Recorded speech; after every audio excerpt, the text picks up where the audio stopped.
reason why you guys can't get small business loans and mortgages on your homes is because how much money we spend on health care. Believe it or not, if you're on dialysis, it costs the taxpayers $90,000 a year per person that's on dialysis. You guys have no idea how much this money is. But yet an organ transplant would cut that cost down to $15,000 a year, but because we don't have enough money to pony up the $164,000 to do the organ transplant, people just go on with this repetitive cycle. So I had a client of mine come to me, huge surgeon, another person that you guys would know. And he had a partner that was in Chicago, and he had a huge surgical center there. And he said, Chris, this is what I want to do. I'm really sick and tired of how insurance reimbursements work, especially with Blue Cross Blue Shield. So if you're out of network and you don't qualify for having your check and payments going directly to the hospital, they actually send you a check for your surgery to your home. Now, chances are, if they send you a $2,000 check and your surgery is $10,000, you don't have enough money to pay this. It's not like you just make up the extra $8,000. So what happens is, people cash that check, go to Best Buy, buy a new TV, never get the surgery, and it falls back on the American taxpayer. This happens all the time. People don't realize, but it is a fact, right? Totally messed up. So he said to me, he said, Chris, this is what I want to do. I want to hire you to do marketing and PR for my surgical center, but I know you're not interested in any of that stuff. So instead, this is what I'm going to stop taking insurance. I want to give away surgery for free. I want to sue Blue Cross and Blue Shield. And then ultimately, you need to realize I own a professional basketball team that plays in Blue Cross Blue Shield Arena, so it's probably going to piss them off. So you need to sell all of this stuff at the same time. So I'm like, damn, dude. So we're sitting in his office on a Monday, and we came up with this idea. I mean, he showed me a picture, and I looked up some statistics of how many people are uninsured that are children. I wanted to focus on children first, because you know what? Come on. That's the future. And hopefully if we keep them alive, they'll fix our problems when we're older. Okay? Let's be honest with each other. So the numbers are staggering, the uninsured. It's just mind-boggling. And crazy enough that, Illinois is not even the worst out there. Somebody was here from Florida. Your kids are screwed. Down in Florida, I'll be honest with you, you guys have one of the highest uninsured rates, and that's Florida, right? I mean, that's supposed to be a great state. Well, the truth of the matter is, this happens a lot. So on a Monday, we sat down and we came up with this concept called Project Hugs, helping uninsured get surgery, okay? So it was a Monday, we had no branding, everything, we're sitting in the room, and he's like, all right, Chris, we need to get this done by next week. Sorry, man. So on Tuesday, we came up with this little logo, and on Wednesday, we decided we're going to build a website. On Thursday, I populated the board of directors, senators from New York. Oh my, I got a lot of colleagues. Lisa Lockwood, just a few rooms over, she's on it. And by Friday, I got an invitation from a guy you may have heard of, Bill Clinton, to his Clinton Global Initiative. All right? Now, you can't see it because it's fine print right here, but Project Hugs, by the Monday of the following week, had a $10 million commitment from the Clinton Global Initiative to change lives, to give people surgery that don't have insurance. I'm happy to say that that was just renewed for $15 million. $15 million. Okay, and the greatest thing about it is, it's not taxpayer dollars. So we're offsetting your tax dollars and giving people surgery that they need. And it's just so amazing, and we actually get things done. There are surgeries happening all over. People are going back to work, coming off the taxpayer docket on that regards as well. So I sat him down in the room with one of my friends, our dear First Lady, Michelle Obama, who actually cares about health and cares about kids. So we jump-started this around the world. And I promise you, right now, as it stands, we are going to try to take the Project Hugs model and turn it into policy. Because quite frankly, the golden ticket in the world is changing policy. And policy doesn't just happen in the State House or the General Assembly. It happens on the streets, it happens in our business, and it happens in this very damn room right now. Okay? Policy is policy. It's the way we believe in things, and it's how we get things done. So tell me that you guys can't have a challenge and within 7 days stand next to the First Lady of the United States of America, and I'll call your bluff on it. Because I get it, all right? And that's just because you look at things differently, like people like Bruno do. When you look at things differently, different things come out of it. So I'm like, all right, now I've got some street cred in health and wellness, even though I'm portly and probably one of the more unhealthy people in America. So I need to get myself fixed, because we're already dealing with something with kids. But the adults are screwed too, because quite frankly, the kids can go to school, they have all the insurance, the best food and everything, but they come home and their parents are slobs and unhealthy. They are going to fall right back into that. No question about it. One of the biggest challenges is dental work. Because, me, I have horrible teeth problems. So it's easier for me to chew a double cheeseburger than it is to eat cabbage. I just chose cabbage as my excuse, because who wants to eat cabbage, right? So I'm like, all right, pull all my teeth out so I don't have to do that anymore. But I don't know if you guys know who Vince Vaughn is, the actor, right? So his mother, a close colleague of mine, actually is a product of Bill Walsh's organization. She came to Bill Walsh, it's the truth, right? She came to Bill Walsh as a personal trainer. Now, I don't want to get into her age, but I'll tell you this, she's above 70 and below 75, somewhere around the age of 74. Now, if you looked at her, you would never guess this. Now, Bill's one of these guys who's like, listen, if you want to do something, you need to scale it, and you really need to do it. So she comes as a personal trainer. Now, how many people in the room is going to hire a 74-year-old personal trainer? Be honest with me. I mean, she looks like an Adonis, the girl version of it, but you're not going to hire a 74-year-old lady to be a personal trainer. So Bill's like, let's scale this program out a little bit. She came up with a concept called Shaynetics. Her name is Shay Vaughn.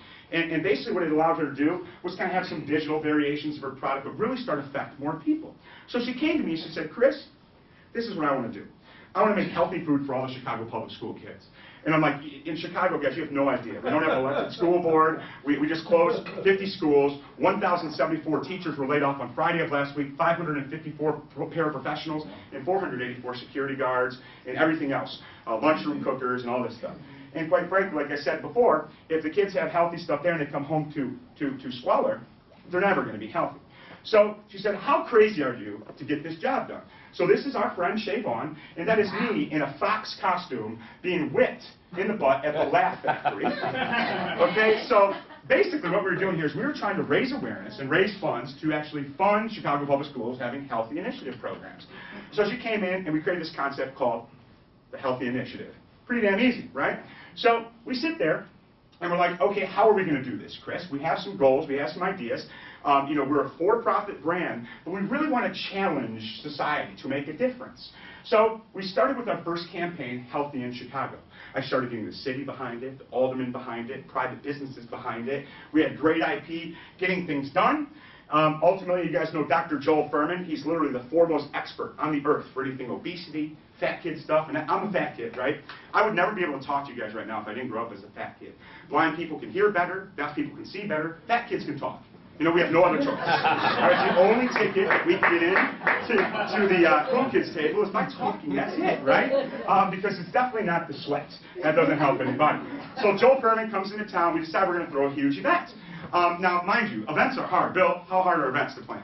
A lot of work. A lot of work, okay? And especially, it doesn't matter if they're free, it doesn't matter if they're $1 billion. They are hard to plan, a lot of logistics, but getting people there is a tough thing, especially when you're talking about things like health. Believe it or not, people are scared of health. It makes no sense to me, but that is. It's the truth. So we decided we were going to throw an event. And our first event was literally about 6 months after we started the Healthy Initiative. Now, you guys can barely see this. This is our first event. 1,054 people bought tickets to this event, all right? That's it. Now, I'm not talking crap at all, but right here in the back of the room, right there, is our friend Bill Walsh, right back there. Now, I can tell you this, if Bill Walsh is in the back of a room at an event, you did something right, all right? Because that's the guy that belongs in the front of the room, right? So you know you're getting things done here. So first of all, what we did with this event is we were able to raise money to build healthy initiative programs in the Chicago public schools. But one of my colleagues and partners, Nick Cementa, over here in the corner, we're partners at the Social Policy Institute. And Nick has been doing this kind of stuff forever. So we could put all the food in the world into the Chicago public schools. But if they come home and they don't have a budget for it, and they don't have a link card or a WIC program, they're not going to be able to. You can't buy healthy, believe it or not, you cannot buy healthy, fresh food with a link card. You can buy potato chips. You can buy all this. It's unbelievable. It's mind-boggling, right? But then we sit there and talk all this shit about people that are on public aid.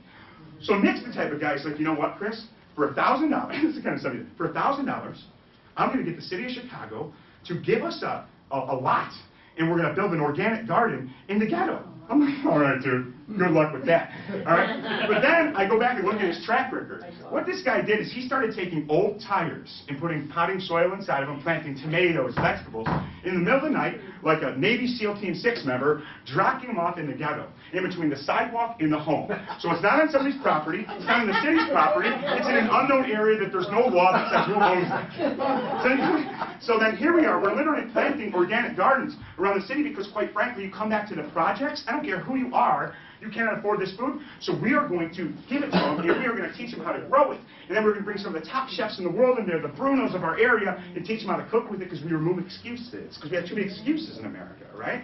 So Celebrate Yourself Healthy was our first event. We're going into our second year, and I promise you this year, an entire ward of Chicago. A ward of Chicago is like a small city, about 60 to 80,000 people. An entire ward is taking the healthy initiative and making it policy in the ward. Right now, we're going to the entire Chicago public school system, and I promise you by next time this year, the state of Illinois will adopt this as policy and law.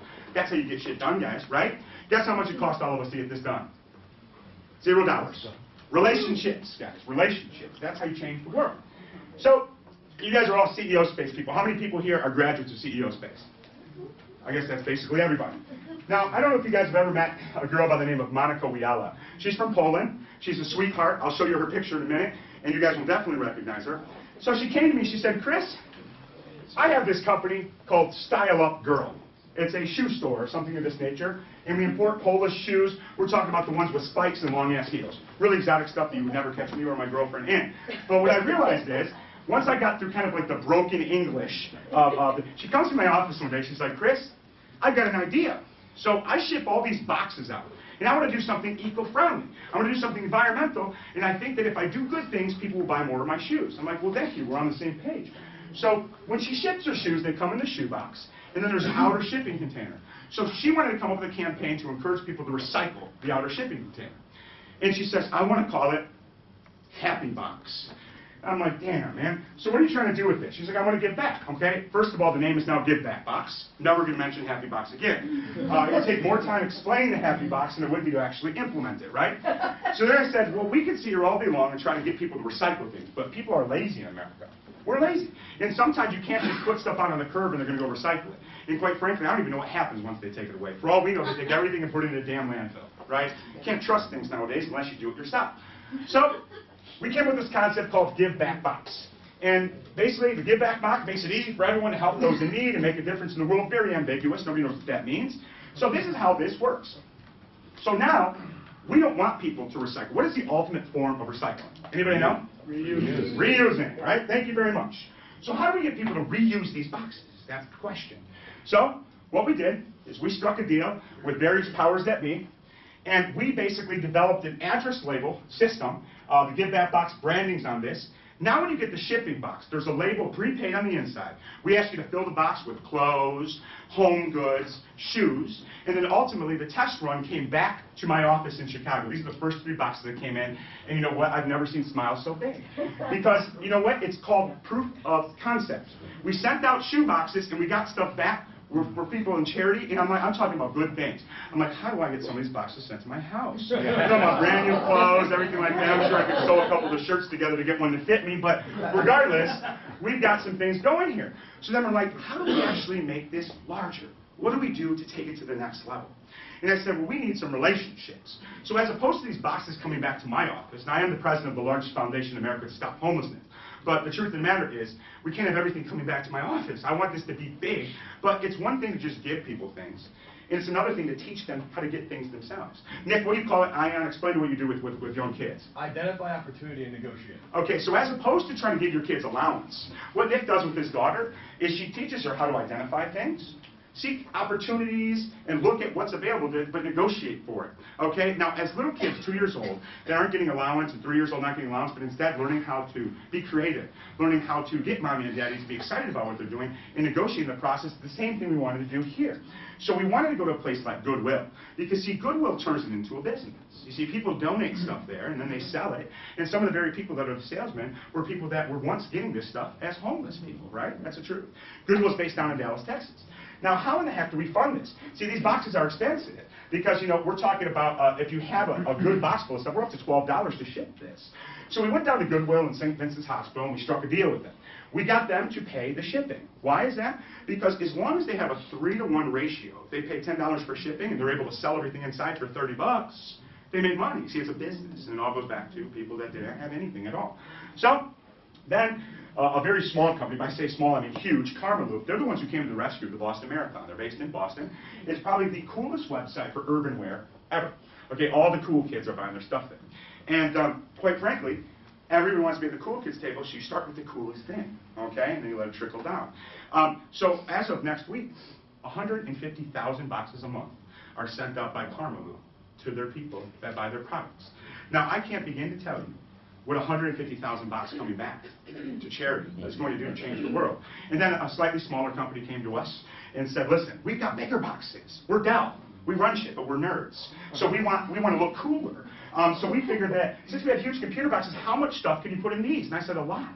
And then yet one more, even smaller company said, listen, now we're into it. Okay, so by the end of this year, I promise you, we're going to be sending out 1 million boxes a month. And I can begin to tell you how much money that's going to bring back for people that right now our tax dollars pay for. Because when we teach them that they can do it themselves and empower themselves, we don't have to pay as taxpayers anymore. And quite frankly, I'd be so happy if some of those people are coming back and taking care of us. Because that's what's going to happen when you teach social enterprise. See, that's social enterprise, guys. Does that make it easy to understand? Okay? So, we're moving along. One thing that I find is a huge issue right now is our home crisis. I'm going to leave this guy's face up here right now because it's a prime example of what good concepts can be done, but it's also a prime example that it's not about ego, it's not about money, it's about your heart, right? So do you guys, you guys know, everybody agrees foreclosure is a huge issue in America, right? Yes. Do you guys know why it's a big issue? And how it affects you guys that aren't in foreclosure? Give me a prime example. How do you think foreclosure affects you as an individual? Well, people lose their houses, housing prices. It creates a panic about the economy. Okay, so when people lose a house, like if your neighbor lost a house, that means your home value is going to go down if it goes to foreclosure, and they short sales. It's common, right? What a lot of people don't realize is this thing called the 3-to-1 ratio, all right? So that means if a bank has $1 million of toxic assets on the books, meaning foreclosed homes, that means they have to keep $3 million in cash assets to offset, almost like a security deposit. That $3 million is supposed to be your small business loans, your mortgages, your restaurant loans. So that's why we can't get anything from the banks anymore. We're broke because of these idiots that a couple of years ago decided that they were going to sell homes for $50 to people that only had 10. Okay, and that's just what happened. So one of the big challenges is, how do we solve this problem? Well, quite frankly, the numbers of foreclosed homes in America are staggering. So this businessman who owns a big real estate firm came to me and said, listen, Chris, I'm a businessman. I know all about money. I can make money. Okay, and I realized that I know foreclosures and what needs to be done. And then I started doing research, right? And, you know, he's got 24, 25 businesses. He's like, I do good things. I name bookstores after myself and stuff. I gave him $1 million to name this bookstore after me. I'm like, do you realize, you know, I'm running for Alderman right now in Chicago, and I said, if I were to take $1 million, that I would be able to flip an entire neighborhood in Chicago that's foreclosed, and I wouldn't even have to worry about running because I would be coronated by the people. Okay? So this guy's spending money. I think it was, you know, when Steve Jobs